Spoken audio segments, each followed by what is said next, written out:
మా అక్క అంతే, ఏదో మాట్లాడుతూ ఉంటుంది.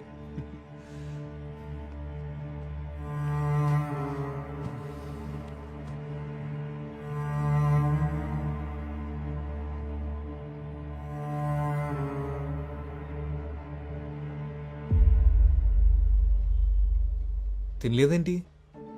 భోగాపురం ఎందుకు వెళ్ళాలి? హ? భోగాపురం అదేమనుకోలేదు, మా అక్కేదో పొరపాటు పడింది. మన ఇద్దరం ఇవాళే మొదటిసారి కలుసుకున్నామని మా అక్కకు తెలియదు. నేను వెళ్ళాలి మురళి, బస్ స్టాండ్లో దింపే. అప్పుడేనా? లేదు నేను వెళ్ళాలి, నన్ను బస్ స్టాండ్లో దింపే. నువ్వేం తినలేదు కూడా.